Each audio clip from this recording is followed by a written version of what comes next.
B라는 걸가 이제 그 에너지라고 저는 생각을 하고, 요건 쌀미 자고 요건 에어, 지붕 위에 구름이 떠다니는 형상. 이게 중말이 상형 문자잖아요. 그런 걸 하는데, 파이루빅 애시드가 이제 요 마이토콘드리아로 싹 들어가면 마이토콘드리아에서 또 막 이런 현상들이 일어나서 결국에 ATP가 이렇게 쫙 생기게 됩니다.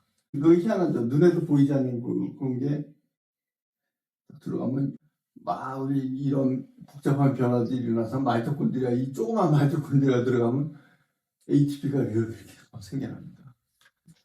크랩 사이클, 마이토콘드리아에서 일어나는 메타볼리즘. 이게 제대로 못 일어나서 생기는 걸 메타볼릭 신드롬이라고 해요. 마이토콘드리아라는 놈이 뭐냔 말이에요. 마이토콘드리아는 없으면은 마이토콘드리아가 기능을 못 한다든지 없어진다든지 그러면 한두 시간 내에 다 죽죠. 마이토콘드리아를 죽여버리는, 즉시 죽여버리는 약이 뭐냐면은 청산가리. 마이토콘드리아에서 생기는 제일 가장 중요한 반응 중에 하나가 이 TCA 사이클하고 옥시다티브 포스포릴레이션이라는 거예요. TCA 사이클로 블라블라블라블라 막 돌고 여기서 생긴 이런 물질들이 옥시다티브 포스포릴레이션에 들어가서 여기서 생긴 이런 것들 있잖아요. 이런 것들이 옥시다티브 포스포릴레이션 사이클을 돌면 이게 동시에 일어납니다. 마이토콘드리아 안에서. 동시에 일어나면 여기 보시면 여기에 산소가 들어가요. 옥시다티브 포스포릴레이션이라는 건 뭐냐면은 이제 배터리입니다. 배터리. 산소에 있는 전자를, 전자하고 양전자를 분리를 해요. 전자를 뺏어와. 그래서 마이토콘드리아의 요 멤브레인 안에, 요 이너 멤브레인 안에 전자를 막 축적해 놓고 양전자를, 프로톤을 막 밖으로 내보내요. 그렇게 우리 몸에 순간적으로 배터리를 만들어 놓는단 말이에요. 플러스 네가티브를, 배터리를 만들어 놓는다. 뭘 이용해서? 산소 원자 두 개가 붙어있는 분자를 띄워버려요. 산소 원자 하나 가지고 상대를 해요. 산소 원자 하나에 있는 그거를, 전자를 띄워와. 그 다음에 얘를 내보내. 그러면 밖에 포지티브가 막 쌓인답니다.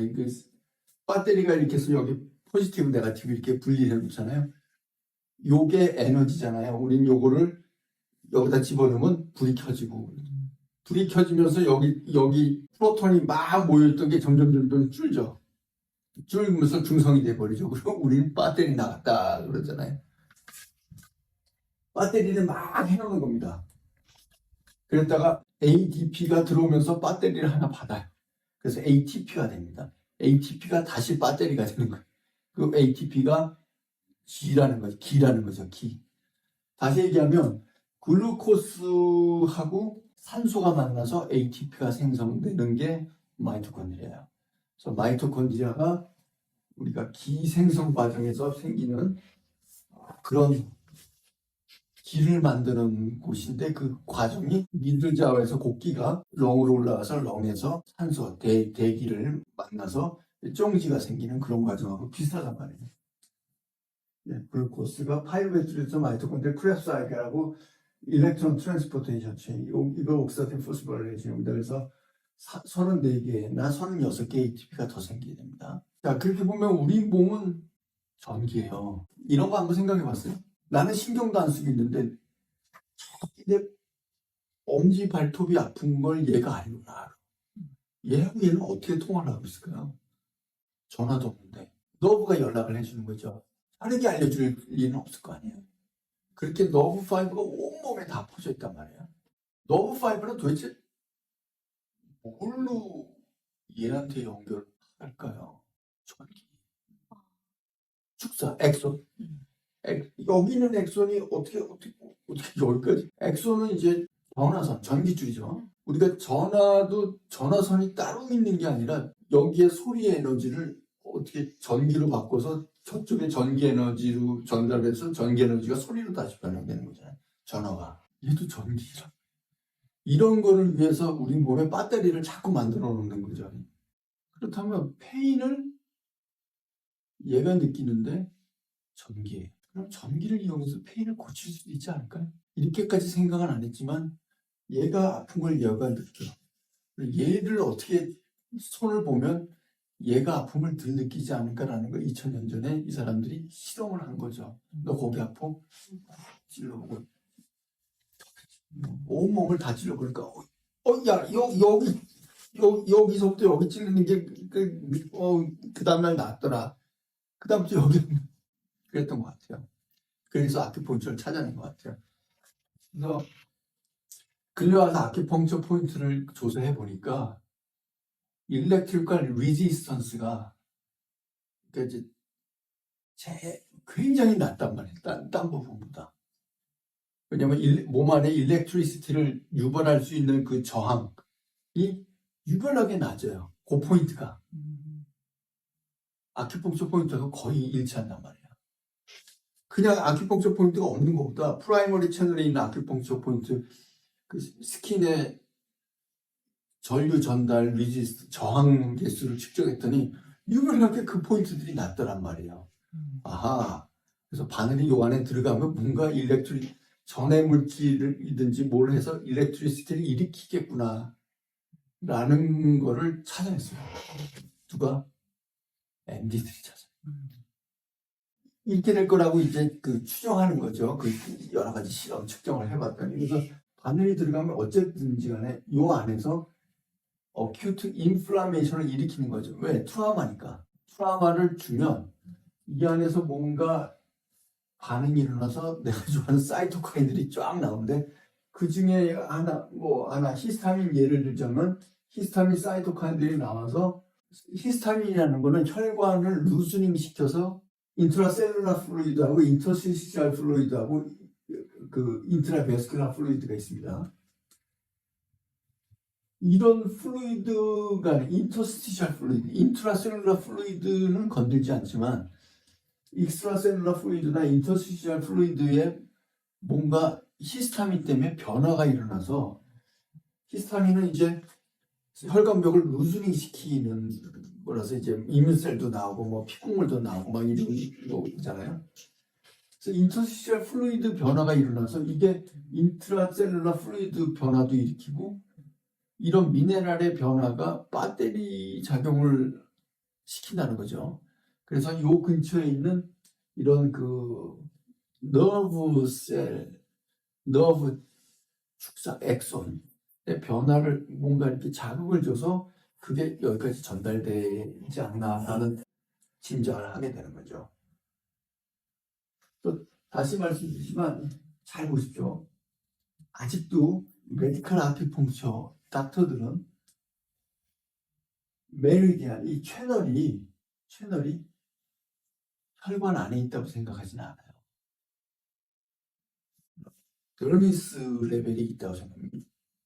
프라이머리 메리디안 채널. 보십시오.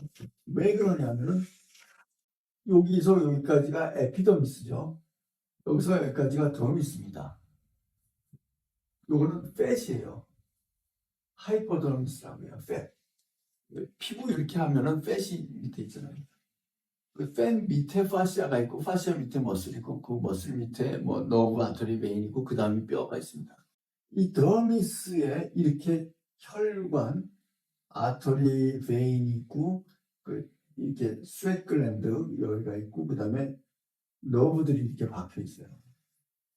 심포세틱 너브도 있고 뭐 그다음에 뭐 센서리 C5 너브들 이 너브들이 촘촘하게 더미스에 있습니다. 아주 작은 너브 파이브들이죠.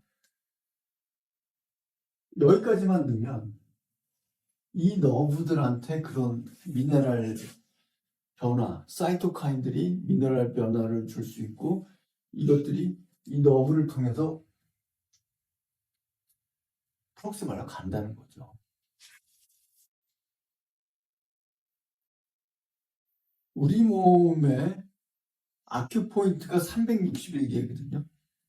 프라이머리 채널이 WHO에서 인정한 게 프라이머리 채널에 익스트라 포인트 빼놓고 361개 중에 309개가 너브 위에 있습니다. 286개인가? 300개가 조금 안 되는 게 메이저 아터리 위에 있어요. 너브가. 거의 다 너브나 아터리에 있습니다. 그런데 아터리는 보시다시피 너브하고 림페틱으로 촘촘히 둘러싸여 있어요. 아터리는 왜 너브가 있을까요? 베인보다 훨씬 더 촘촘히 있어요. 이렇게 둘둘이 쌓여 있어요. 아터리보다 더 길게 있어요. 너브. 아터리보다 더 길어요. 림페틱이. 근데 림페틱보다 너브가 더 많아요. 아터리는 왜 이렇게 너브가 많이 있을까요? 아터리는 베인도 좀 있습니다만 아터리가 훨씬 많아요. 근데 메이저 포인트는 아큐펑처 포인트는 베인에 있지 않아요. 자, 309개가 메이저 너브나 너브 브랜치에 포인트가 있고 280 몇 개가 아터리에 있습니다. 근데 아터리는 너브로 다 둘러싸여 있어요. 촘촘하게. 자, 그러면 메이저 포인트의 대부분은 혹은 100% 포인트가 너브 위에 있다고 봐도 돼요.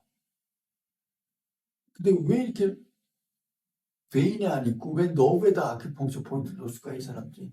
아터리는 너브가 왜 이렇게 많은 거예요? 넓혀졌다 닫혔다 넓어졌다 닫혔다 순간적으로 빨리 넓어지고 순간적으로 빨리 안 좁혀지거나 넓어지면 우리가 쓸 때마다 어디로서 다 쓰러져요.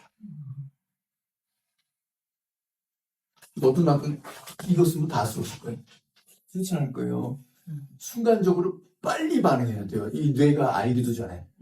그렇기 때문에 너브가 이렇게 촘촘히 있는 겁니다. 베인은 상대적으로 그럴 필요가 없어요. 너브가 굉장히 허술하게 있어요. 아터리는요. 촘촘하게 다 둘러싸여 있어요. 모든 아터리. 장난 아니게 있습니다. 암 수술할 때 림페틱하고 아터리를 방해하는 게 제일 힘들어요, 솔직히. 아터리에 있는 림페틱하고 너브를 아터리는 자르면 안 되잖아요. 얘네들 다 긁어내줘야 돼요. 임파선으로 다 전이가 돼 있으니까. 임파선하고 너브는 분리할 수가 없어요. 그건 불가능해요.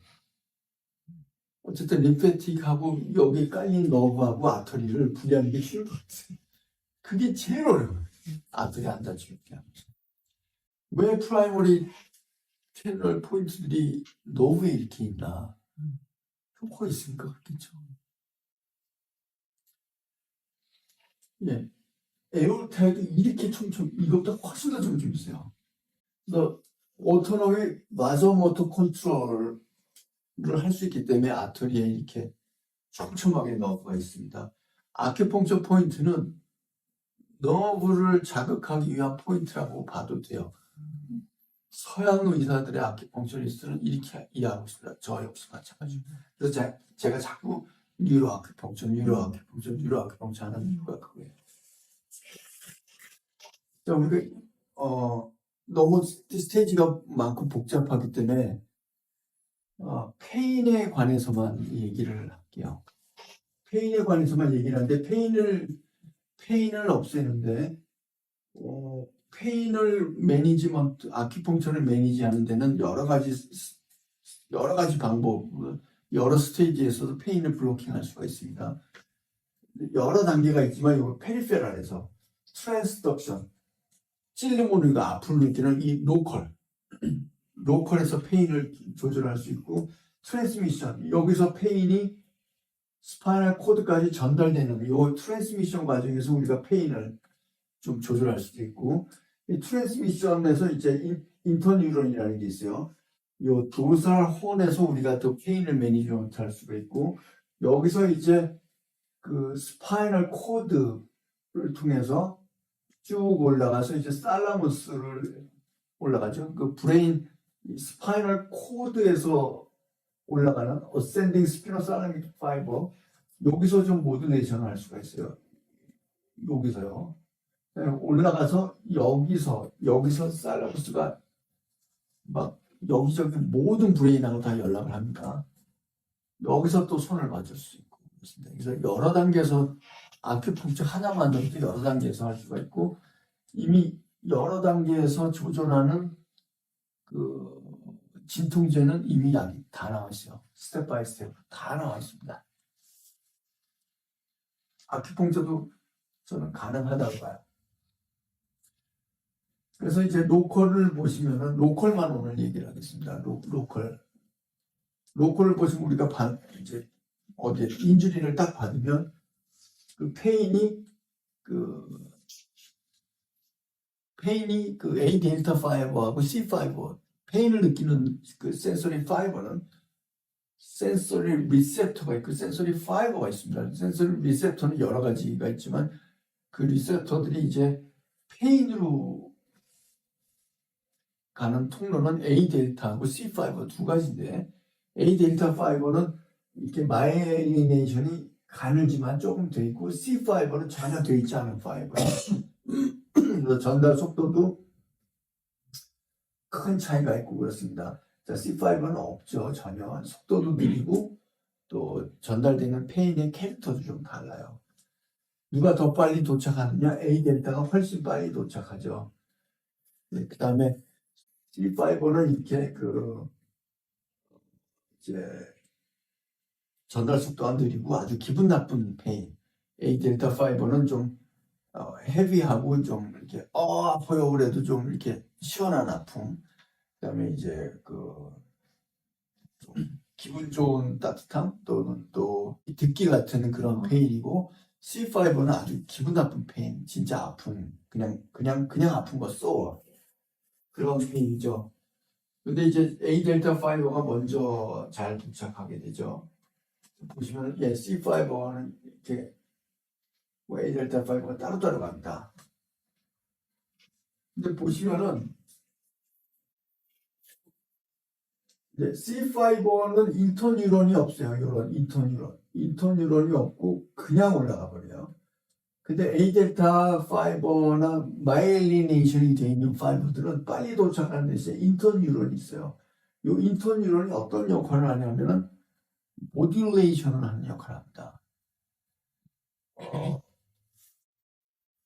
모듈레이션은 뭐냐면은 스파이널 코드 안에서도 여러 가지 이제 케미컬들이 막 분비가 되는데 여러 가지 케미컬이 밸런스 있게 분비되는데 페인을 느끼는 서브스탄스 P가 너무 많이 분비가 돼.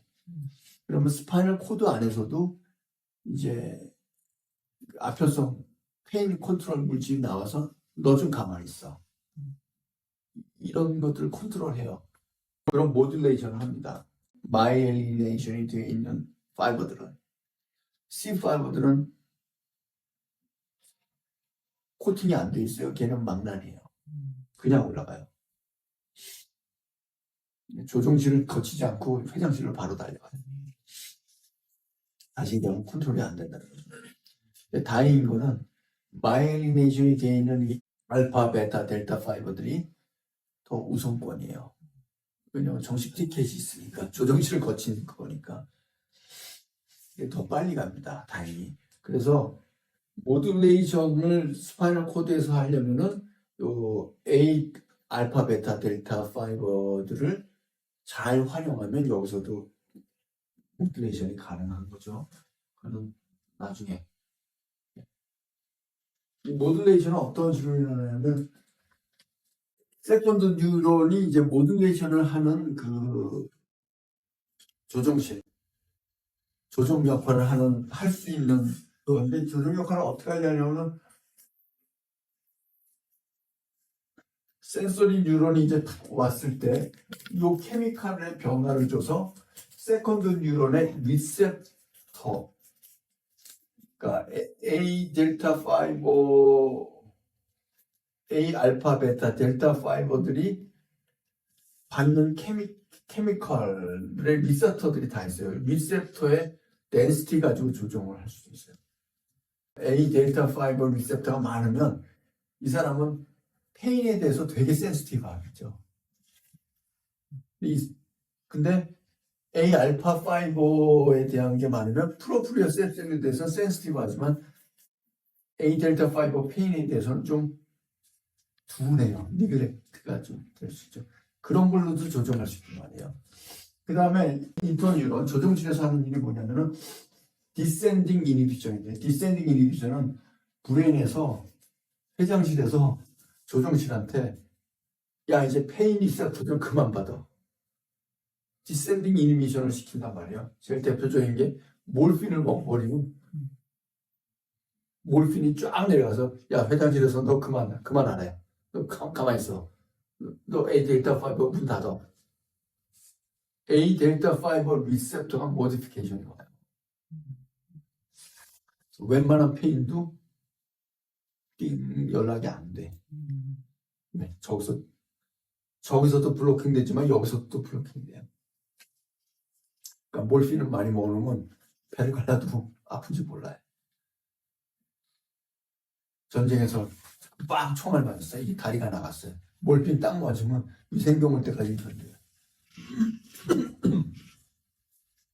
그게 몰핀입니다. 대신에 중독성이 너무 강해요. 디센딩 이니비션과 세컨더리 인터뉴런을 같이 갖추고 있는 조종실을 갖추고 있는 너브들이 그런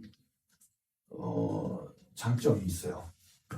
우리는 그거를 이용해서도 아큐펑처 효과를 낼 수 있다. 딱 찔리면은 여기 전달되는 요 로컬의 사이토카인, 그다음에 전달되는 과정, 요 트랜스미션 과정, 여기서의 그 스파이널 코드에서의 그 스파이널 코드의 노시세션, 스파이널 코드에서 페인을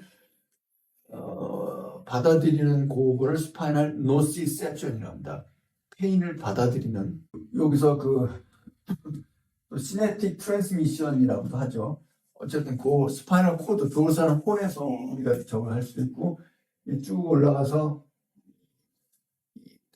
저 브레인스템 바로 위에 있는 살라무스 여기서 또 우리가 또 좀 매니지를 할 수 있고 또 살라무스에서 또 막 브레인 콜텍스로 막 여기저기 연락하는데 여기서도 마약 같은 걸로 이제 막 마약성 진통제를 먹으면 이제 여기서 주로 일을 하게 되는데 이제 이걸 아큐펑처를 하기는 조금 어렵지만 그래도 조금 어느 정도 도움을 줄 수가 있습니다.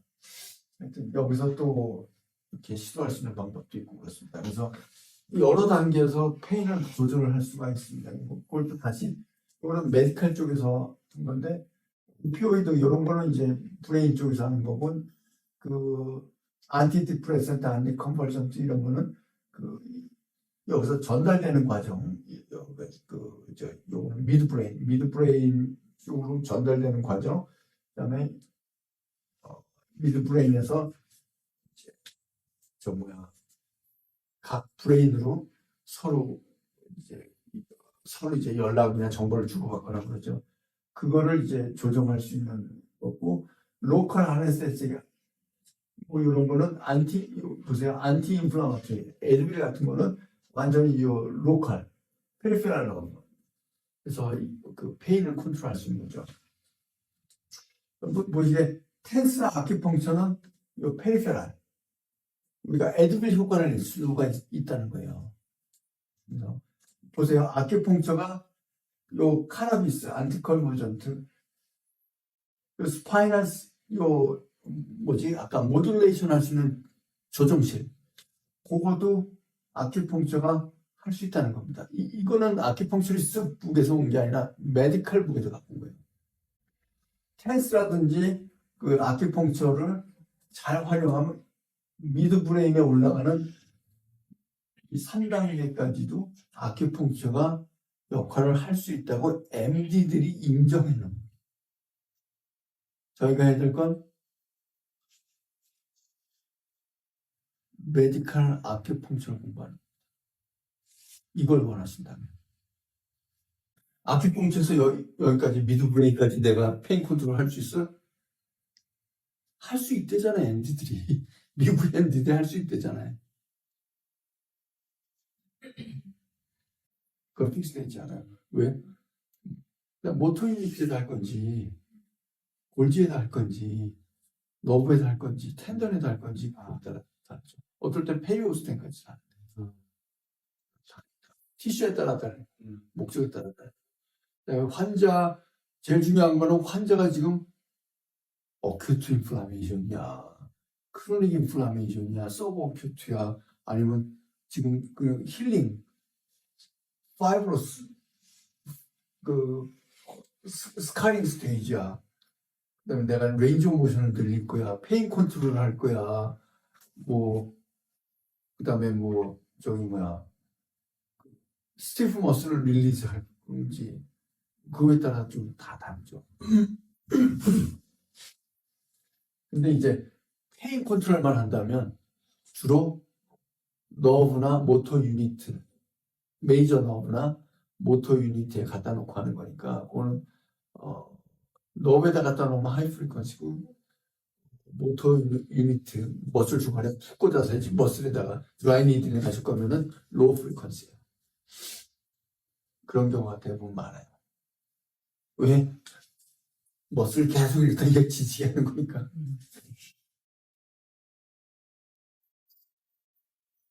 그래서 로컬 그 드라이 니들링을 해서 뭘 하느냐? 머슬 텐던 머슬 모터 유니트에다 하면은 요 리플렉스예요.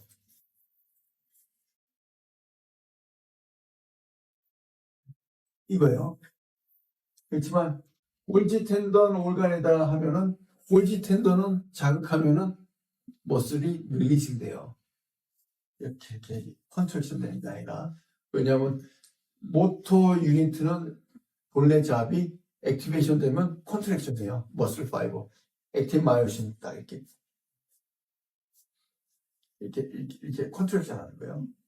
골지 텐던 올간의 저거는 잡은 뭐냐면 GTO의 잡은 뭐냐면 근육하고 뼈를 보호하는 거예요. 얘는 액티베이션 되면 텐던이나 머슬이 찢어지지 않게 늘립니다. 반대요. 그래서 어디다 하느냐, 매뉴얼로 하더라도 위치에 따라서 달라요. 근데 이 모터 스핀들에다가 이제 GB21 푹 박아놓고 이제 이렇게 하는 경우하고 골지 텐던에다 이렇게 딱 하는 경우는 분포되어 있는 너브가 다릅니다. 그 다음에 티슈의 성분도 달라요. 여기는 용수철 같은 찍찍찍찍하는 이런 머슬 파이버들이 그런 커넥티브 티슈가 있고 여기는 단단해요.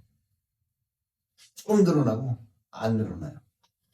그렇기 때문에 여기가 딱 하면은 근육까지도 저 해버리면 근육이 찢어질 수 있어요. 아니면 본이 이제 어벌전 프랙션이라고 해서 텐던이 자극하면은 뼈 부스러기 같이 딸려 나와요. 그걸 어벌전 프랙처라고 합니다.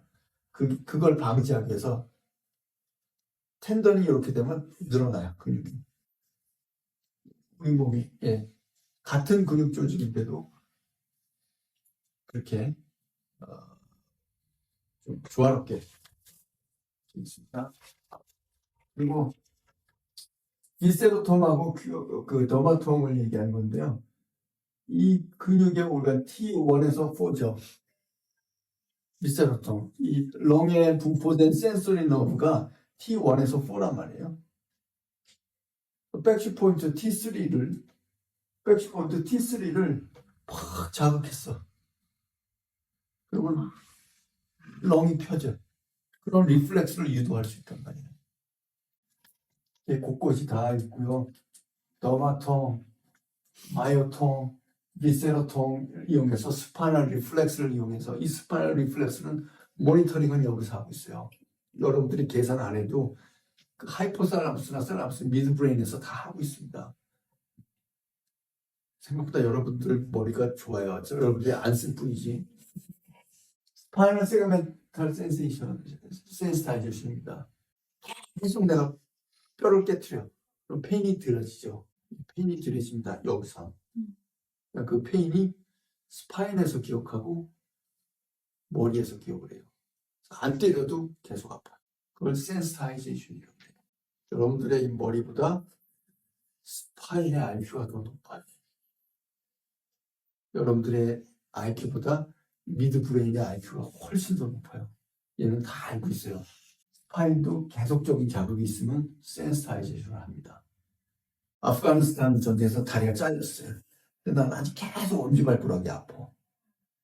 이제 그걸 커살지라고 하거든요. 엄지발가락.